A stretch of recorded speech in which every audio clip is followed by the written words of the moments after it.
Hello everyone, welcome back at you पाठशाला। तो हम लास्ट क्लास में लाइफ प्रोसेसेस के बारे चैप्टर को पढ़ रहे थे, जिसमें हमने पढ़ा कि डिफरेंट एक्सपेरिमेंट्स पढ़े थे कि जो रिक्वायर होते हैं फोटोसिंथेसिस के प्रोसेस के लिए, और 4 मेन इंग्रेडिएंट्स होते हैं जिससे जो हमें फोटोसिंथेसिस के प्रोसेस के लिए रिक्वायर्ड है, that is water, sunlight, carbon dioxide and chlorophyll. ठीक है, तो ये 4 मेन थिंग्स है जो हमें फोटोसिंथेसिस के प्रोसेस के लिए जरूरी होती है। ठीक है, तो उसमें हमारा जो एक लास्ट टॉपिक है गया था कि how plant obtain water for the process of photosynthesis. ठीक है, तो प्लांट्स होते हैं वो जो वाटर उनको रिक्वायर होता है फोटोसिंथेसिस के प्रोसेस के लिए, वो कैसे कैरी आउट करते हैं। ठीक है, तो प्लांट बेसिकली क्या होता है कि जो ये प्लांट है, ठीक है, जो उसकी रूट्स होती है, ठीक है, तो रूट्स के अंदर उसके क्या होता है, कुछ रूट हेयर्स कैरी करते हैं। ठीक है, तो प्लांट्स ये जो रूट हेयर्स होते हैं, ठीक है, ये पूरी की पूरी सॉइल से, ठीक है, या पूरी की पूरी सॉइल से रहते हैं, वाटर को एब्जॉर्ब करते हैं, या जितने भी उसको न्यूट्रिएंट्स चाहिए, जैसे नाइट्रोजन, फॉस्फोरस, मैग्नीशियम, जितने भी उसको डिफरेंट काइंड्स ऑफ न्यूट्रिएंट्स चाहिए उसकी ग्रोथ के लिए, उसकी डेवलपमेंट के लिए। ठीक है, तो वो सारे के सारे किससे एब्जॉर्ब करते हैं, रूट हेयर्स से। ठीक है, तो वो रूट हेयर से एब्जॉर्ब करते हैं जितने भी, और with the by the process of diffusion. ठीक है, तो वो एक चीज और नई थिंग है, दैट इज जाइलम। ठीक है, तो वो क्या कैरी करते हैं, जाइलम वेसल्स। ठीक है, तो प्लांट जितने भी शूट्स या उसको अपनी फ्लावर स्टेम या जहां तक उसको वाटर पहुंचाना है ना, वो with the help of xylem. ठीक है, जाइलम वेसल्स की हेल्प से पूरा का पूरा वाटर होता है वो रूट हेयर से पूरे यानी flower, leaf, every part of plant, fruit, हर जगह वो क्या हो जाता है, water. That is xylem carry water and minerals from the soil to the plant. ठीक है, तो जाइलम का फंक्शन क्या है, वाटर को कैरी आउट करना। अब क्वेश्चन आते हैं कि जाइलम कैरी आउट कैसे करते हैं, कि ये जो वाटर है उसको कैरी आउट, उसको लेके कैसे जाता है प्लांट के शूट तक या उसके अपर पार्ट्स तक। ठीक है, तो जाइलम कैसे कैरी आउट करता है, with the process of diffusion. ठीक है, तो डिफ्यूजन से क्या होता है, डिफ्यूजन मतलब क्या होता है, किसी भी solute, the movement of solute और solvent from a higher concentration to a lower concentration. यानी कि डिफ्यूजन का मतलब क्या होता है, कोई भी सॉल्यूट हो चाहे कोई भी सॉल्वेंट हो, ठीक है, उसको हायर कंसंट्रेशन से लोअर कंसंट्रेशन तक जो कैरी करने का जो प्रोसेस होता है उसको हम डिफ्यूजन कहते हैं। ठीक है, तो रूट्स में या जो रूट हेयर्स के अंदर क्या हमारा जो वाटर होता है वो हायर कंसंट्रेशन में है। ठीक है, तो ये यहाँ पे हायर कंसंट्रेशन है, तो यहाँ और शूट्स में या लीव्स के अंदर क्या है, वाटर लोअर कंसंट्रेशन है। ठीक है, यहाँ पे लोअर है, यहाँ पे हायर है। ठीक है, तो डिफ्यूजन के प्रोसेस से क्या होगा, हायर टू लोअर। ठीक है, तो by the process of diffusion जो जितना भी वाटर या मिनरल्स होंगे वो हायर कंसंट्रेशन से लोअर कंसंट्रेशन तक प्लांट के shoots, leaves, roots, leaves, fruits etcetera तक हमारा पूरा का पूरा वाटर पहुंच जाएगा। तो ठीक है, तो दैट मींस कि with the help of diffusion they carry out water minerals to the upper part of the plant. ठीक है, with the help of xylem की हेल्प से वो सारा का सारा ये कैरी आउट करते हैं। ठीक है, तो दैट इज हमारा क्या होता है कि ये हमारे 4 इंग्रेडिएंट्स होते हैं जो फोटोसिंथेसिस के लिए चाहिए होते हैं, और ये इनकी कैसे कैसे डिस्कवरी हुई और ये कैसे वर्क करते हैं ये अभी तक हमने पढ़ लिया। ठीक है, उसके बाद हमारा जो नेक्स्ट टॉपिक आता है वो आता है न्यूट्रिशन इन एनिमल्स। ठीक है, तो हम पढ़ चुके थे लास्ट क्लास में कि एनिमल्स का जो न्यूट्रिशन होता है वो basically heterotrophic mode of nutrition होता है।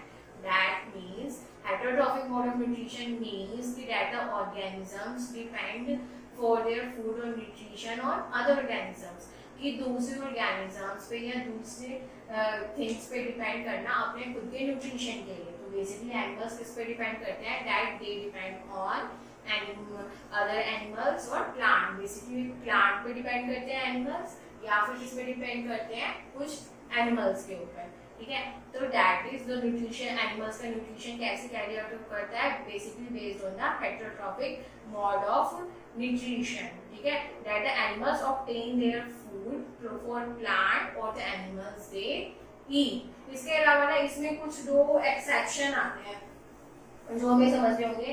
एक्सेप्शन जैसे कि इन द सेंस कि अभी तक हम autotrophic mode of nutrition plant करते आ रहे थे कि that is they carry green colour pigment और दे कैरी आउट फोटोसिंथेसिस, पर कुछ ऐसे प्लांट्स भी है that are non green, that though they don't carry chlorophyll for the process of photosynthesis। ये ऐसे प्लांट्स भी है जो फोटोसिंथेसिस का प्रोसेस नहीं करते या उनके अंदर ग्रीन कलर पिगमेंट यानी कि क्लोरोफिल प्रेजेंट नहीं होता, ठीक है। तो वो दो नॉन ग्रीन प्लांट्स हमारे कौन से हैं, pitcher plant and Venus flytrap.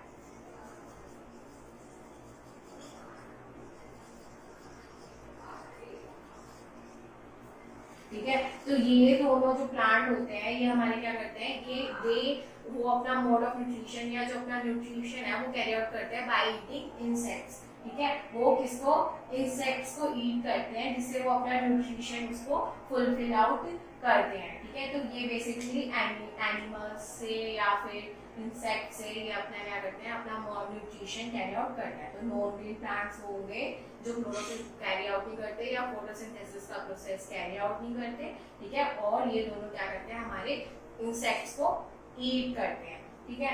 अब बैक टू अगर हम आए अपने एनिमल न्यूट्रिशन के ऊपर या एनिमल मोड ऑफ न्यूट्रिशन के ऊपर, तो एनिमल्स को ना 3 कैटेगरीज में डिवाइड करा हुआ है बेस्ड ऑन देयर न्यूट्रिएंट्स, ठीक है। उनकी न्यूट्रिएंट्स के हिसाब से या उनकी फूड हैबिट्स के हिसाब से एनिमल्स को हमने 3 कैटेगरीज में डिवाइड करा हुआ है, that is herbivore, carnivore and omnivore, ठीक है।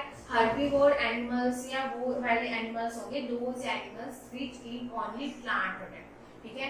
ऐसे एनिमल्स जो ओनली प्लांट प्रोडक्ट्स को खाते हैं या प्लांट पे उनका न्यूट्रिशन या प्लांट पे उनकी जो डाइट बेस्ड होती है, डाइट आर हर्बीवोर। जैसे अगर हम एग्जांपल ले, जैसे काउ डॉग या नहीं सॉरी काउ डॉग नहीं, काउ ग्रास हॉपर, ठीक है, जो बेसिकली ग्रास को खाते हैं, डियर, ये सारे क्या है, हर्बीवोर्स। क्यों, क्योंकि इनका जो मोड ऑफ न्यूट्रिशन होता है या जो ये क्या है, ये बेसिकली प्लांट प्रोडक्ट्स पे ही बेस्ड होते हैं। जैसे अगर हम इसको एक लेमन लैंग्वेज में, नॉट इन साइंटिफिक टर्म, एक समझने के लिए अगर हम देखें, ह्यूमंस के अंदर एक होता है वेजिटेरियन, एक होते हैं नॉन वेजिटेरियन।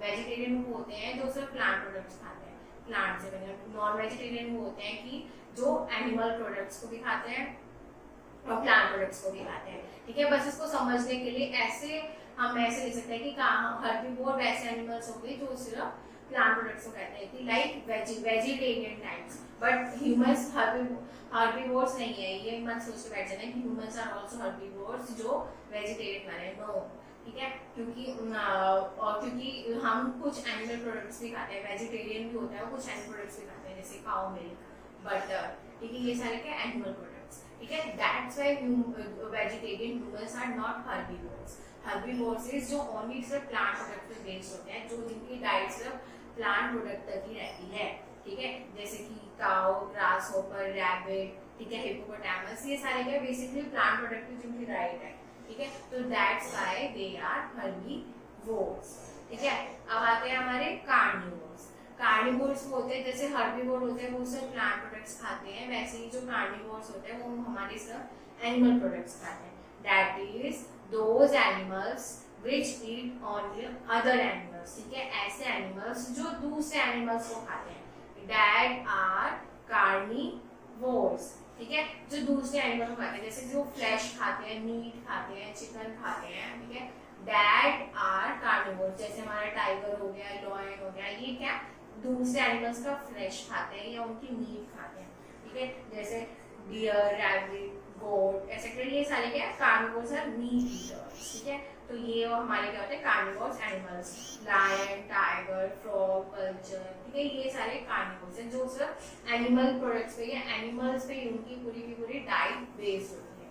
पर नेक्स्ट इज ओमनिवोर्स। ओमनिवोर्स कौन से होते हैं, जो प्लांट प्रोडक्ट्स भी खाते हैं, एनिमल प्रोडक्ट्स भी खाते हैं। इसका बेस्ट एग्जांपल है ह्यूमंस, ठीक है। हम क्या करते हैं, प्लांट प्रोडक्ट्स भी खाते हैं और एनिमल प्रोडक्ट्स भी खाते हैं, हम दोनों चीजें खाते हैं। हम चिकन, एग या प्लांट प्रोडक्ट्स भी खाते हैं, ठीक है, सीरियल्स, मीट, ये सारे प्लांट, ठीक है। तो दोनों चीजों को खाना है, that are omnivores, that is those animals which eat both plants and animals are known as omnivores, ठीक है।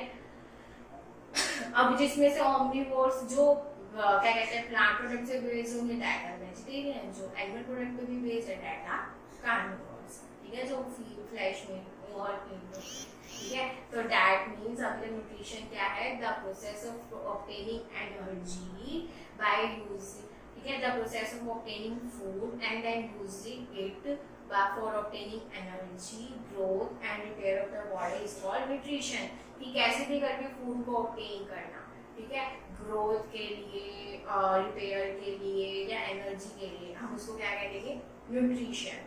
ठीक है, अब ये जो एनर्जी होती है इन सब का डायरेक्ट और इनडायरेक्ट सोर्स, ठीक है, डायरेक्ट और इनडायरेक्ट वे में जो न्यूट्रिशन होती है वो हमारी डिपेंड करती है एनर्जी फ्रॉम सन, ठीक है। सन से हमें डायरेक्ट और इनडायरेक्ट वे में एनर्जी मिलती है, तभी हमें अपना फूड मिलता है, क्योंकि वो जो सन से सनलाइट प्लांट स्टार्ट करेंगे, फिर वो अपना फूड बनाएंगे या ग्लूकोज बनाएंगे, या जो फूड बनेंगे वो हमें प्रोवाइड करेंगे। तो दैट इज डायरेक्ट और इनडायरेक्ट वे में ऑल एनिमल्स या actually all living things depend on sun, ठीक है। तो it is the energy of the sun which provides food for plants and animals, that is herbivores, carnivores and omnivores, ठीक है। तो that is all about nutrition, ठीक है। तो nutrition in plants ऐसे होता है, nutrition in animals ऐसे होता है। बट एक चीज अब हमें याद रखनी है कि अब ये न्यूट्रिशन पढ़ रहे हैं, तो अब ये न्यूट्रिशन का प्रोसेस होता कैसे है, अब हम ये पढ़ते हैं, ठीक है। एनिमल्स के अंदर ये न्यूट्रिशन का प्रोसेस कैसे होता है,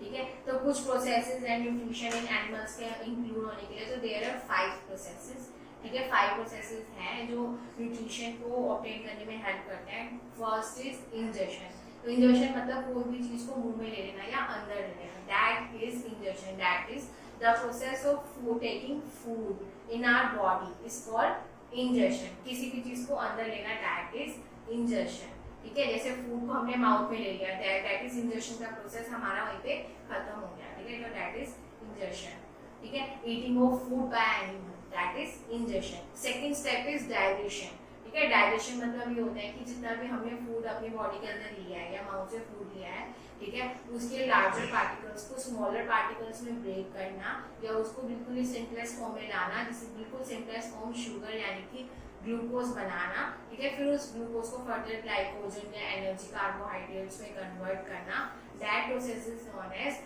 digestion. That is the process in which containing large insoluble molecules, large insoluble molecules हैं, ठीक है, उसको हम सिंपल और वाटर सॉल्युबल मॉलिक्यूल्स में हम अगर उसको ब्रेक डाउन करके जो हमारी बॉडी एब्जॉर्ब कर सके, which can be absorb by our body, is called digestion, ठीक है। तो इसमें हमारे क्या कहते हैं, अब कुछ एनिमल्स होते हैं वो फिजिकल और केमिकल मेथड्स दोनों यूज करते हैं। फिजिकल में कैसे आ गए, जैसे कि हम रोटी खाते हैं तो हम यानी कि बिल्कुल जो रोटी का बैटर उसको निगल लेते हैं, no we don't engulf it, मतलब बिल्कुल ही इमीडिएटली हम उसे इनगल्फ नहीं करते, फर्स्ट वी च्यू इट, ठीक है, हम उसको च्यू करते हैं, ठीक है। फिर हम उसको या ग्राइंड करते हैं जो हमारे माउथ में फूड होता है, फिर हम उसको बॉडी के अंदर लेके जाते हैं, स्टमक में लेके जाते हैं, फिर वहाँ पे different type of chemical reactions होती है जिससे वो डाइजेशन का प्रोसेस होता है, ठीक है। तो मतलब क्या हुआ कि फिजिकल मेथड्स भी और केमिकल मेथड्स दोनों इंक्लूड हुए डाइजेशन के प्रोसेस में। पर इसका मेन एम क्या होता है कि लार्ज या इनसॉल्युबल मॉलिक्यूल्स को ब्रेक डाउन कर देना स्मॉलर मॉलिक्यूल्स में, वाटर सॉल्युबल में, जिसको हमारी बॉडी टोटली अच्छे से अब्सॉर्ब कर सके, that is known as digestion, ठीक है। उसके बाद आता है एब्जॉर्प्शन। एब्जॉर्प्शन में आता है कि जो भी हमने फूड खाया है, जो भी शुगर बनी है या जो भी ग्लूकोज बना है उसको पूरी बॉडी में एब्जॉर्ब करना है, जो भी न्यूट्रिशन बना है उसको एब्जॉर्ब करना। अगर एब्जॉर्ब ही नहीं होगा तो उस न्यूट्रिशन का फायदा क्या है, ठीक है। तो that means a process in which digestive food passes through the intestinal wall into the blood stream is called absorption, ठीक है। बिल्कुल ही जो भी मतलब अगर इसको ऐसे लेमन लैंग्वेज में लें, ठीक है, जो भी हमने खाया है उसको पूरी तरह हमारी बॉडी ने एब्जॉर्ब कर लिया, और वो एब्जॉर्ब किसकी हेल्प से होता है, ब्लड की हेल्प से, ठीक है। तो जितना भी हमारा जो फूड था वो पूरे डाइजेस्टिव सिस्टम से पूरा का पूरा जो फूड है वो ब्लड स्ट्रीम, ब्लड में चला गया, ठीक है। That is known as absorb, कि हाँ भाई अब एब्जॉर्ब हो गया है, क्योंकि अब ये जो फूड इंग्रेडिएंट्स है वो सारे के सारे हमारे ब्लड में चले गए हैं, ठीक है। Next step is assimilation. Assimilation का मतलब क्या होता है कि जो भी फूड हमारा ब्लड में पहुंचा है, ठीक है, उसको डिफरेंट ऑर्गन तक पहुंचाना या हमारे स्केलेटल मसल्स से डिफरेंट ऑर्गन तक बॉडी के पहुंचाना, that is known as assimilation, That means the process in which absorbed food is taken by the body cells and used for energy growth, ठीक है, उसको एनर्जी, हमारी एनर्जी के लिए, ग्रोथ के लिए एंड रिपेयर के लिए यूज करना है, इज नोन एज एसिमिलेशन, ठीक है।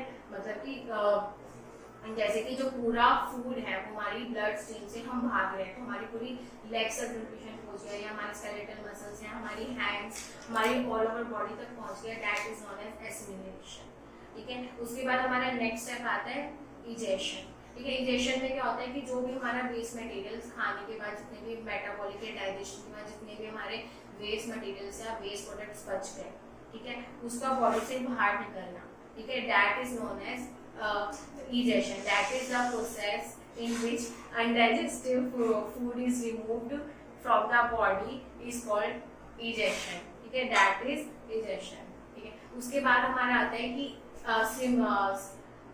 सिंपल एनिमल्स में न्यूट्रिशन कैसे होता है, ठीक है। तो यूनिसेलुलर या सिंपल ऑर्गेनिजम्स में न्यूट्रिशन कैसे होता है, बाय सिंगल सेल्स, जैसे कि अमीबा हो गया या पैरामीशियम हो गए, ये हमारे क्या है, सिंगल सेल ऑर्गेनिजम्स, ठीक है। तो इन सिंगल सेल ऑर्गेनिजम्स में कैसे होता है, ठीक है, इनमें बेसिकली जितने भी न्यूट्रिशन के 5 स्टेप्स है, यानी कि इंजेशन, डाइजेशन, एब्जॉर्प्शन, एसिमिलेशन या इंजेशन, ये सारे के सारे प्रोसेस एक ही कॉमन उसमें किसमें होते हैं, with the help of diffusion, ठीक है। ये सारे के सारे प्रोसेस किससे कैरी आउट होते हैं, डिफ्यूजन की हेल्प से। जैसे इसका एग्जांपल लें कि ये अमीबा है, ठीक है, ये उसका न्यूक्लियस है, उसको कोई भी फूड पार्टिकल दिखा तो उसने अपनी बॉडी को ऐसे अकोमोडेट किया या एक अपनी स्ट्रक्चर को ऐसे चेंज किया, उसने एक बनाया सूडोपोडिया। सूडोपोडिया बेसिकली उसने अपनी बॉडी शेप में ऐसे स्ट्रक्चर को चेंज किया जिससे वो जो भी फूड पार्टिकल देख रहा है उसको वो इन्वॉल्व कर सके, ठीक है। अब उसने सूडोपोडिया उसने बना लिया, ये रहा उसका फूड। उसके बाद वो नेक्स्ट स्टेप में क्या बना लेगा, फूड वैक्यूल, ठीक है, फूड वैक्यूल। फूड वैक्यूल का मतलब क्या होता है कि that is food product plus water, कि मतलब कि क्या हो, उसके अंदर वाटर भी हो और हमारा क्या हो, फूड प्रोडक्ट भी हो, ठीक है। तो दैट इज फूड वैक्यूल, ठीक है। उसमें मतलब क्या हुआ, सूडोपोडिया बनाने के बाद उसने फूड मटेरियल को इन्वॉल्व कर लिया अलोंग विद वाटर के साथ उसने इन्वॉल्व कर लिया, तो दैट इज फूड वैक्यूल। अब उसने ये फूड वैक्यूल बना दिया, अब वो फूड वैक्यूल क्या करेगा, उस अमीबा के अंदर पूरा का पूरा डिफ्यूज आउट हो जाएगा, ठीक है, पूरा डिफ्यूज आउट हो जाएगा और पूरे अमीबा को क्या हो जाएगा, न्यूट्रिशन मिल जाएगा, ठीक है, that is diffusion take place. और ठीक है, और उसकी और जो अनडाइजेस्टिव फूड होगा वो उसकी बॉडी से बाहर निकल जाएगा। तो ऐसे करके मतलब सिंपल एक डिफ्यूजन से हुआ कि बाहर क्या था, कंसंट्रेशन हाइयर था, फूड पार्टिकल और वाटर कंसंट्रेशन बाहर ज्यादा था, अमीबा के अंदर कम था, ठीक है। तो ऐसे करके उसने सूडोपोडिया बनाया जिसकी वजह से वो क्या करे, डिफ्यूजन का प्रोसेस यानी कि फूड पार्टिकल और वाटर है उसने पूरा एनवायरनमेंट के सराउंडिंग से एब्जॉर्ब किया, ठीक है। ऐसे करके उसका क्या हुआ, उसने पूरा डिफ्यूजन का प्रोसेस कैरी आउट करके उसने अपना पूरा न्यूट्रिशन ऑब्टेन कर लिया, ठीक है। सिमिलर केस इज पैरामीशियम, पर पैरामीशियम में क्या होता है कि सूडोपोडिया नहीं होता, ठीक है। उसके पास क्या होता है, उसके पास माउथ होता है, सूडोपोडिया के पास माउथ नहीं था, वो अपनी बॉडी से डायरेक्ट कांटेक्ट में था, उसके पास माउथ होता है, बट उसके पास सीलिया होते हैं, ठीक है। तो सीलिया क्या करते हैं, उसकी ना मूवमेंट में हेल्प करते हैं, तो उसकी मूवमेंट में हेल्प करेंगे तो सीलिया उसकी मूवमेंट में हेल्प करेंगे और क्या करेंगे, जो माउथ के पास जो सीलिया होंगे फूड पार्टिकल्स को उसकी तरफ अट्रैक्ट करने की कोशिश करेंगे या सीलिएटिव मूवमेंट होगी जिसकी वजह से जो फूड पार्टिकल्स है वो पूरा का पूरा पैरामीशियम की बॉडी के अंदर आएगा और वो पूरा का पूरा उसको डिफ्यूज होकर उसको पूरा का पूरा न्यूट्रिशन मिल जाएगा। तो ये ऐसे सिंगल सेल ऑर्गेनिज्म के अंदर न्यूट्रिशन हमारा होता है, ठीक है। बट हमारा क्या होता है, अब आगे देखेंगे तो कॉम्प्लेक्स मल्टी सेल ऑर्गेनिजम्स में न्यूट्रिशन का प्रोसेस होता है वो थोड़ा कॉम्प्लिकेटेड होता है, क्यों, क्योंकि उनकी बॉडी डिजाइन या बॉडी स्ट्रक्चर्स डिफरेंट होते हैं, या जो उनकी बॉडी डिजाइन होती है वो डायरेक्ट इन्वायरमेंट के कॉन्टेक्ट में नहीं होती है, बहुत ज़्यादा कॉम्प्लेक्स होती है, ठीक है। तो उनके पास एक अलग अपना मैकेनिज्म है जिससे वो न्यूट्रिशन का प्रोसेस कैरी आउट करते हैं, ठीक है। तो नेक्स्ट क्लास में हम न्यूट्रिशन इन ह्यूमन बींग्स के बारे में डिस्कस करेंगे। Thank you so much guys इस वीडियो को सुनने के लिए। अगर आपको ये वीडियो पसंद आए तो इस चैनल को लाइक, कमेंट एंड सब्सक्राइब जरूर करें।